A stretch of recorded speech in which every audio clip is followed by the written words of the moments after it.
자, 오늘은 스가랴서 6장 그 뒷부분을 다 말씀을 나눠보겠습니다. 지난번에 다 읽었는지 모르겠네요.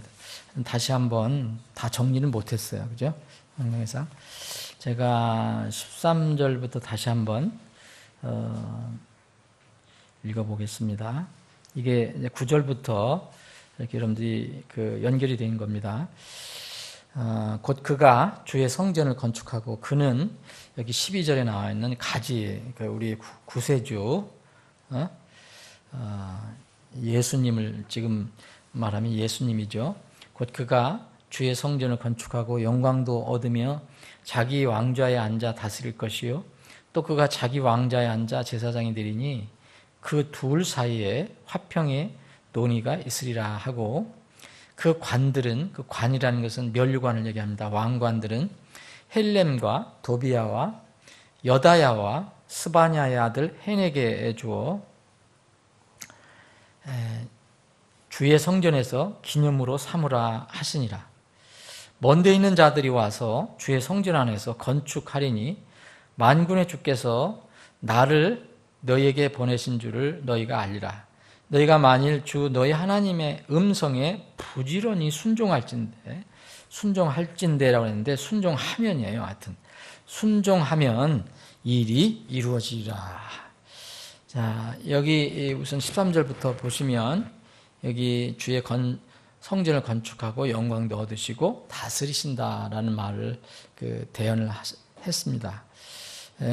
하나님께서 역사하시는 요 짧은 단락에서 봐도 하나님께서 이 역사하시는 방법에 대해서 우리가 알 수가 있습니다. 성경은 일관되게 하나님이 어떻게 다스리시는가 이거 순서를 이야기해 주고 있습니다. 지금 여기 먼저 주님께서 왕좌에 앉아서 다스리기 전에 해야 될 일이 나와요. 성전을 건축해야 되고요. 그 다음에 또 영광을 얻으셔야 된다 그랬어요. 그래서 다스리기 전에 이루어져야 할 일이 성전을 건축하는 거고 예수님의 자리가 있어야 되고 그리고 영광을 얻으셔야 된다는 거예요. 그 다음에 다스리십니다. 주님께서 이렇게 이제 다스릴 때가 돼야지 이스라엘도 물론이거니와 모든 세계가 평화가 임하게 될 것입니다. 이 땅에서 우리가 가지고 있는 믿음과 세상의 사회, 지금 이 세상 사이에는 믿음과 세상 사이에는 평화가 있을 수가 없어요. 누가 세상의 모든 민족들 간에 모든 정치, 어떤 모든 경제 문화면에 누가 평화를 가져올 수 있느냐? 없습니다. 평화상 무슨 여러 가지 유명한 평화상들 많고 그렇지만 그 사람들 받은 사람들이라면 평화를 정말 이루어줬습니까? 그렇지 않거든요. 우리나라가 지금 굉장히 어려운 그런 정치적으로 어려운 정치적으로 어려우니까 경제적으로도 어려워지고 굉장히 어려운 상황이 있는데 정말 간절하게 기도합니다. 여러분들 기도하시겠지만 저도 매일 기도를 하는데 빨리 속히 정치적인 혼란에서 벗어나서 안정을 찾아야 합니다. 그런데 이 성경이 얘기하는 진정한 평화는요, 이번 사건이 해결된다고 오는 것은 아닙니다. 이번 사건이 해결되면요, 또 무슨 일이 또 생길 거예요. 이번 일이 이제 빨리 지나가면 잘 해결되지는 않겠죠. 빨리 지나가야 됩니다. 빨리 지나가면 여러분 평안이 올 것 같아요. 또 이제 대선 때문에 또 여기저기 또 싸우고 머리 박고 싸우는 것들이 많이 일어날 거예요. 이 땅에서는 진정한 평화를 우리는 기대할 수가 없습니다. 만약 여러분들이 누가 평화를 준다, 어느 제도나 어느 시스템이나 어떤 아주 능력 있는 사람이 평화를 준다 그러면 그건 속는 겁니다. 성경은 분명히 이렇게 이야기하고 있습니다.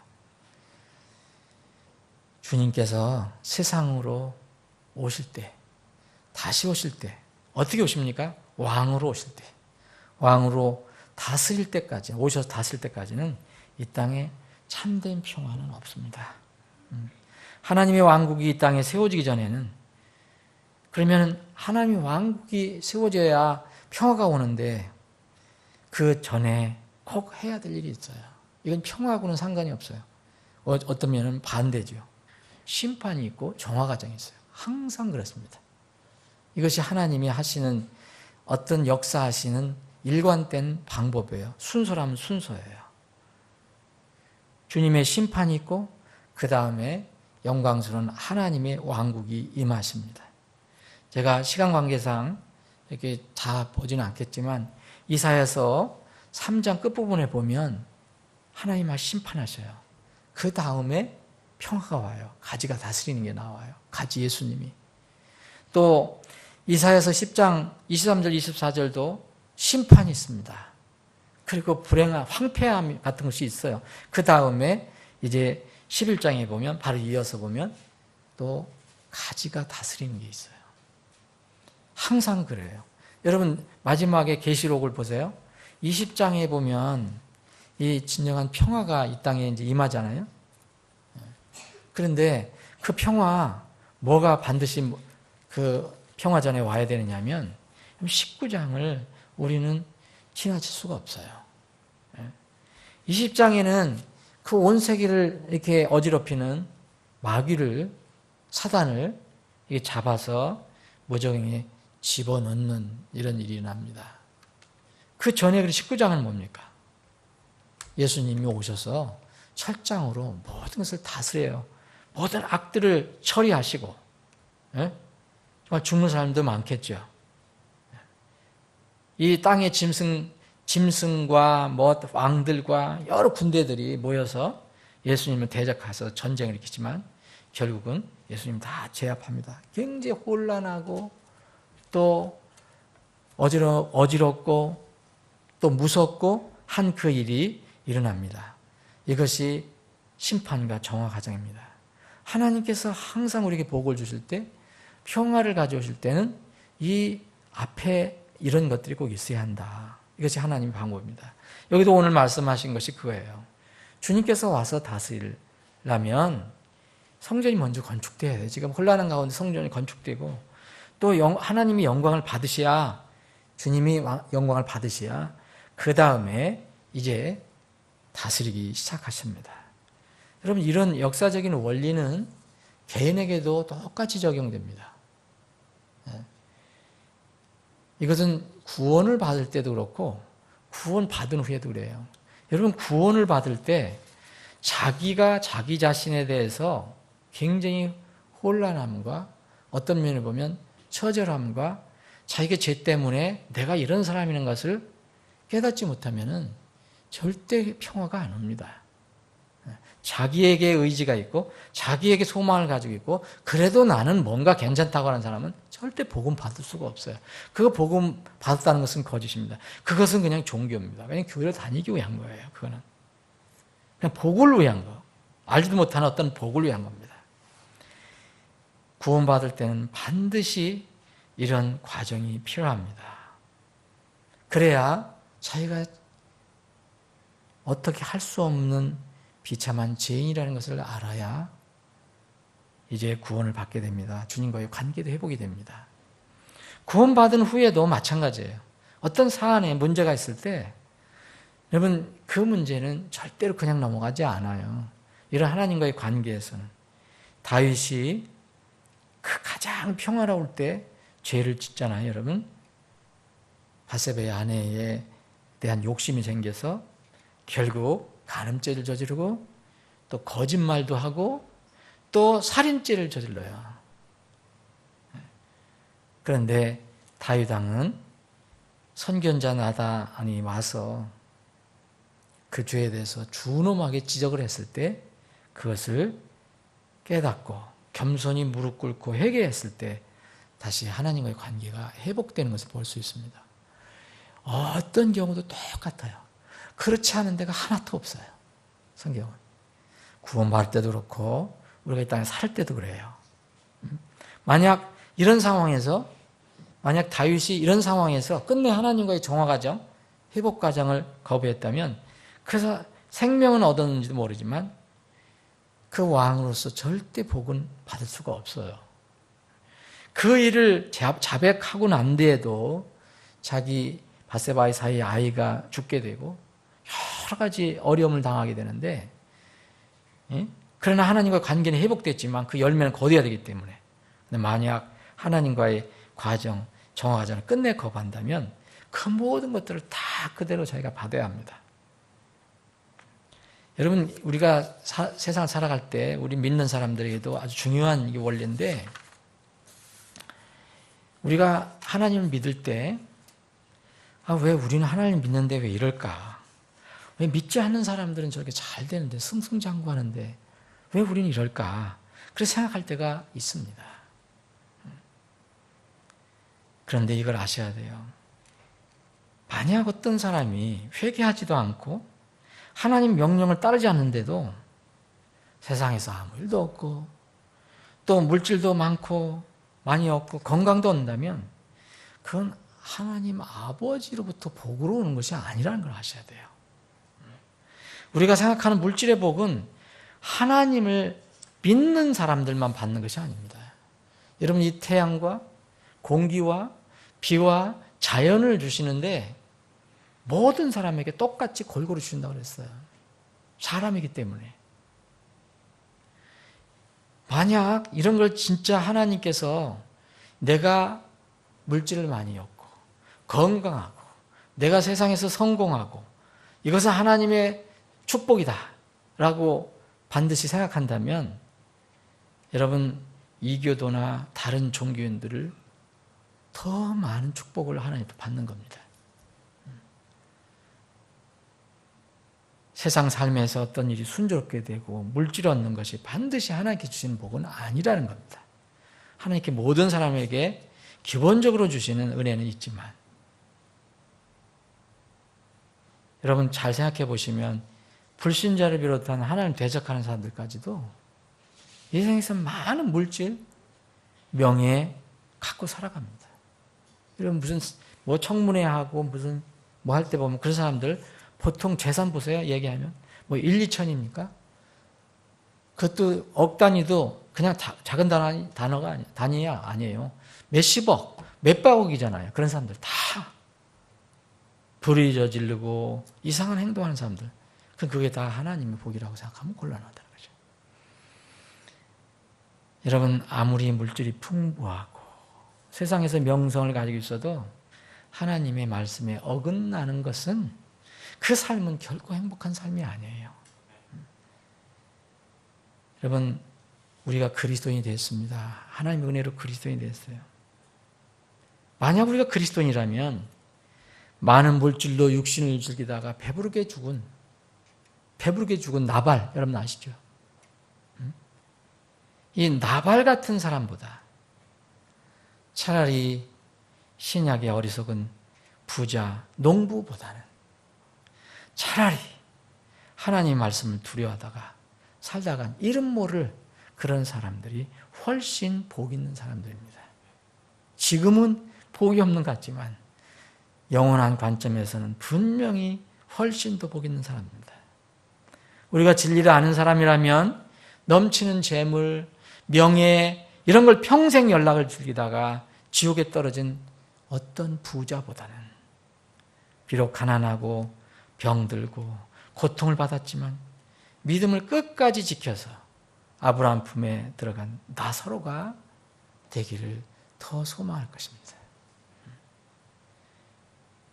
우리는 물과 성령으로 거듭나는 것이지 하나님 말씀으로 거듭나는 것이지 육신으로 무엇을 하는 것이 아닙니다.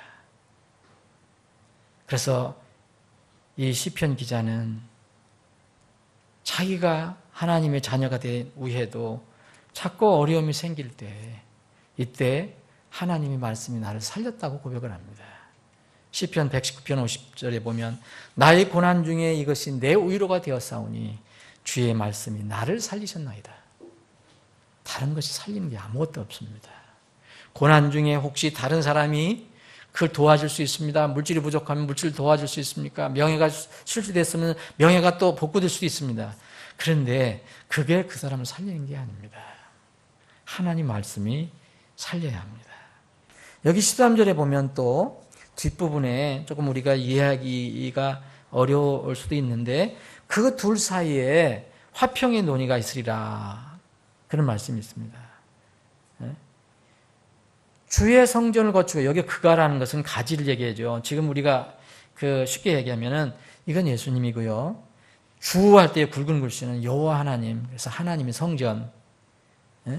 그런데 그분이 이제 그가 와서 영광도 얻고 왕자에 앉아 다스릴 것이고 또 제사장도 되신다고 그랬어요. 제사장. 예수님은 왕이면서 제사장이잖아요. 근데 그 둘 사이에 화평의 논의가 있습니다. 그래서 그 둘이 무엇을 가리느냐에 대해서 이 성경학자들이 이제 논의가 있습니다. 이견도 있어요. 그래서 이 둘 사이를 바로 그와 주, 곧 그 예수님과 하나님 아버지, 아들 하나님과 아버지 하나님과의 둘 사이라고 해석을 할 수도 있고요. 또 여기에 이 예수님은 왕이시면서 제사장입니다. 그러니까 두 가지 직분을 가지고 있어요. 그래서 면류관을 두 개를 만들었다 그랬잖아요. 최소한 두 개. 그래서 이 메시아의 두 가지 직분인 왕권과 제사장직을 의미한다는 그 해석이 좀 합당해 보입니다. 이 문맥으로 보면.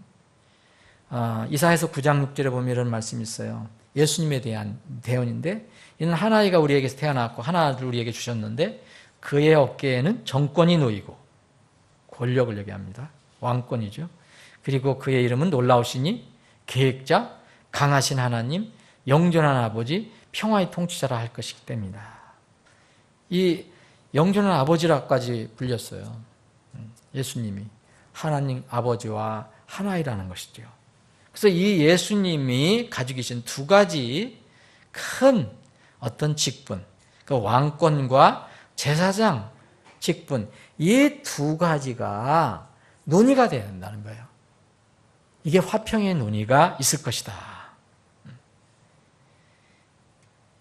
메시아로 오신 예수님이 우리들의 왕이 되시고 또 우리를 위해서 모든 죄나 문제점을 하나님 아버지께 이렇게 변호해 주시는 제사장이 되셔서 이 왕과 제사장 사이에, 왕권과 제사장 직분 사이에 논의가 있으면 평화가 임합니다.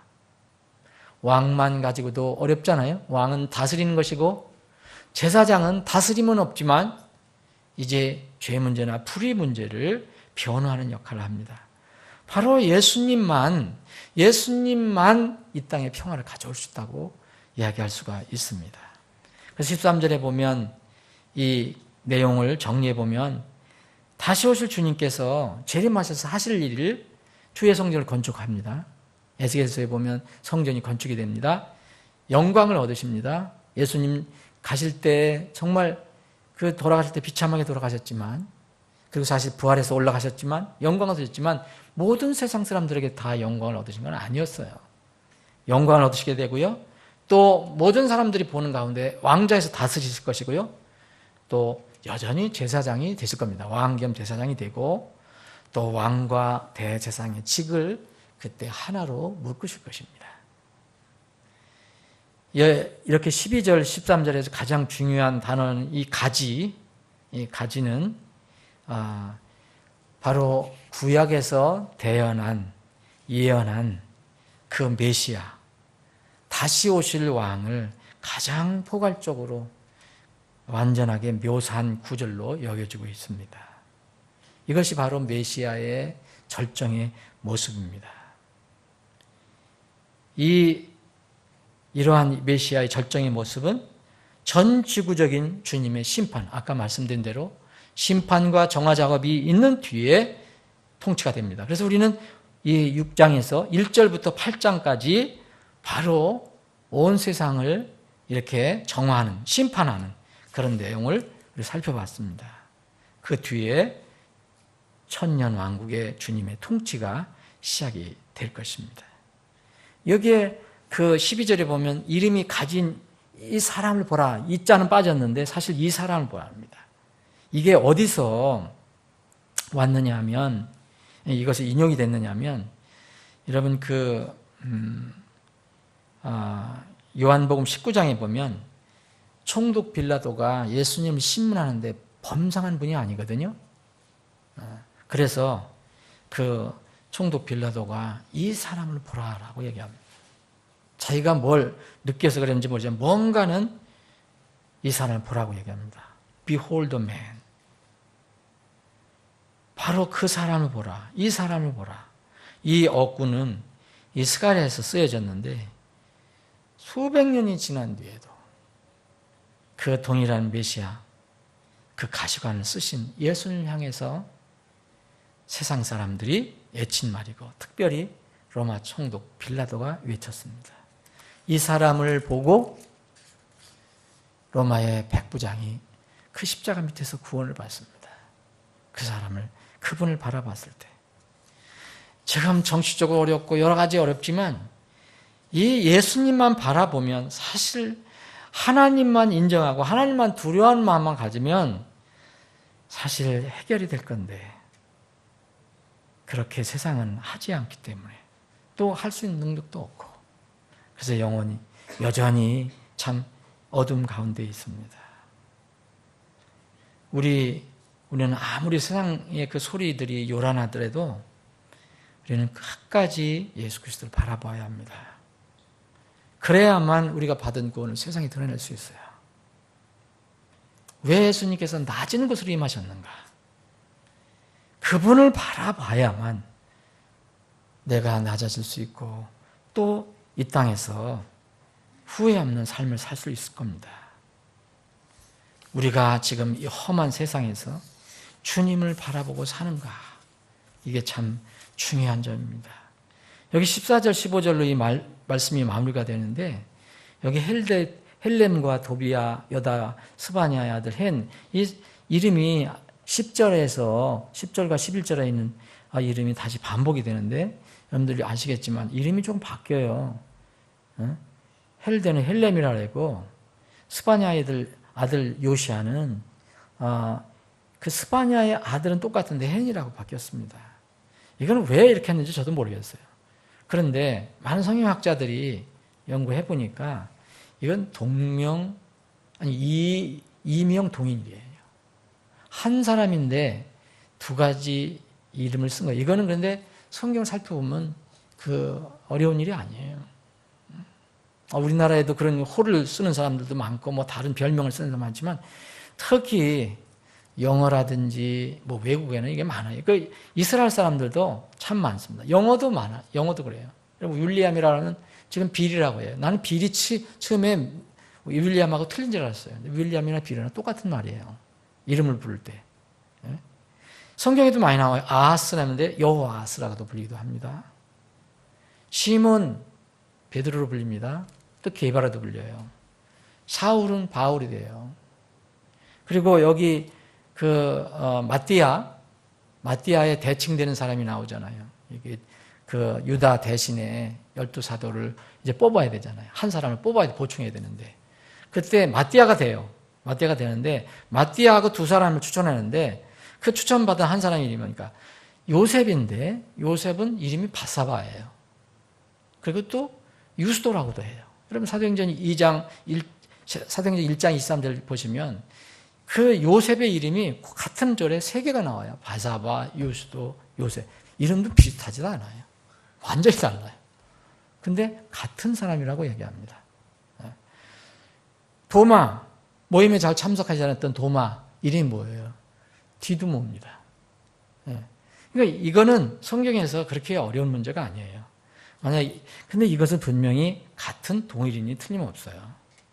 이게 다른 성경이 여기 멀리 떨어져 있는 데가 아니기 때문에 이 헬렘이든 헬데나 도비야 여다야나 또는 또 요시아나 헨이나 이름이 두 번이 언급이 됐어요.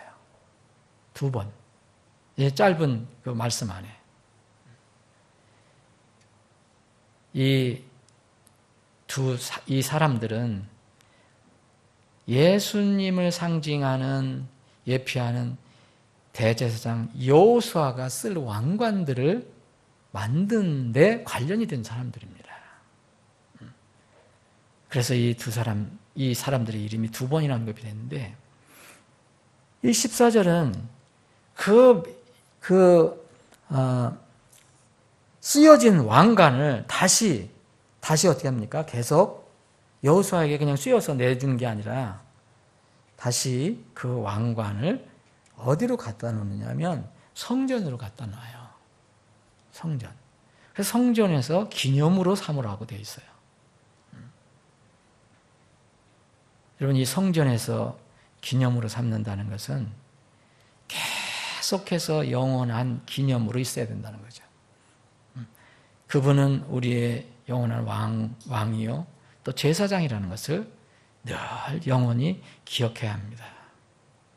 우리 신약 성도들도 두 가지 직분을 가지고 있는 거 여러분들 아시죠? 영적인 직분, 왕입니다. 성경은 분명히 왕이라고 그랬어요. 우리가 볼품 없어도 왕이에요. 그리고 제사장 계열에 들어갔습니다.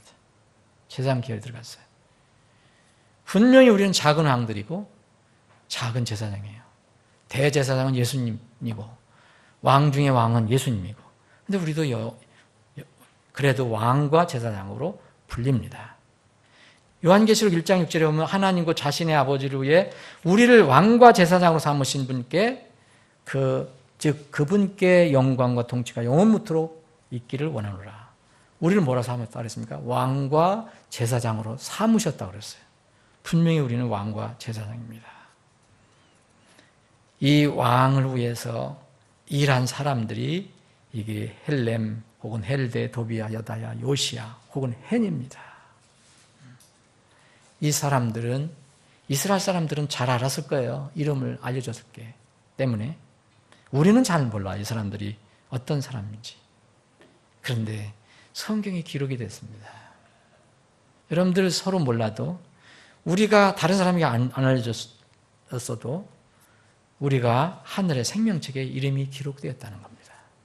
믿음으로. 예수님을 왕으로 믿고 제사장을 믿은 사람들은 하나님의 생명책에 기록이 되었습니다. 그리고 보상을 위한 하늘의 여러 가지 책들, 행위의 책들에도 기록이 되고 있을 것입니다. 15절에 보면 먼데 있는 자들이 와서 주의 성전 안에서 건축하리니 그랬습니다. 먼데 있는 자들은 이방인들을 얘기합니다. 먼데 있는 자들. 이스라엘, 예루살렘 사람들을 얘기하는 게 아니라요. 이것은 이제 신약에 와서 이방인들이 교회 안으로 들어오는 것을 이렇게 어슴프레하게 예표해 주고 있습니다.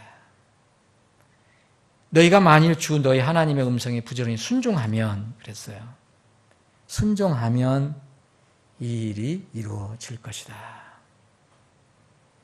여기 순종이란 말, 부지런히 순종, 순종만 아니고 부지런히, 이 부지런을 성경은 많이 강조하는데 이 말이 다른 데에서는 신실함으로 쓰여집니다. 신실함. 순종을 하는데 부지런을 해야 된다는 거죠. 또 신실함으로 하는 거예요.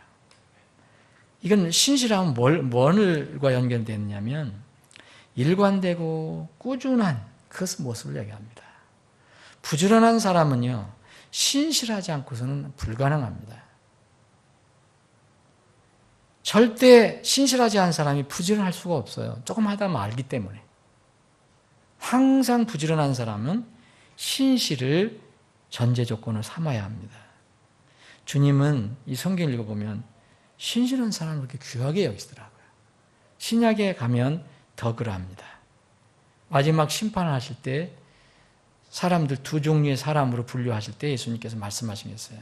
한쪽 부류의 사람은 착하고 신실한 종들아, 이렇게. 신실한 종아. 또한 부류, 반대 부류에는 악하고 게으른 자다. 악하고 게으른 종아. 두 부류로 주님께서 나누십니다. 주님은 신실함을 좋아하신다는 것을 우리가 알게 됩니다. 정말 그 동목은 중요한 동목이에요. 그 신실함을 우리 덕목으로 정말 삼는다면 우리의 삶을 긍정적인 방향으로 바꾸어 줄 것입니다. 그 신실함이에요. 언젠가는 바꿔줍니다. 주님께서는요, 성경에 보면 머리 뛰어난 사람 좋아하시지 않아요. 물론 머리 나쁜 사람을 미워하신다는 게 아닙니다. 머리 좋고 재능이 뛰어난 사람보다도 비록 그런 것들이 조금 부족해도 믿음으로 꾸준하게 나아가는 사람을 사랑하신다는 걸 알 수 있어요. 이거는 명확합니다. 그래서 여기 신실한다, 진실하다는 것은 뜨겁다가 차갑다가 그냥 빠른 속도로 반복하는 사람들이 있잖아요. 그리고 일을 해도 일보다는 말을 많이 하는 사람들. 그런데 이런 사람보다는 속도는 느리지만 열정은 요란하지 않아도 말없이 꾸준히 하는 사람, 이 사람을 하나님은 사랑하십니다.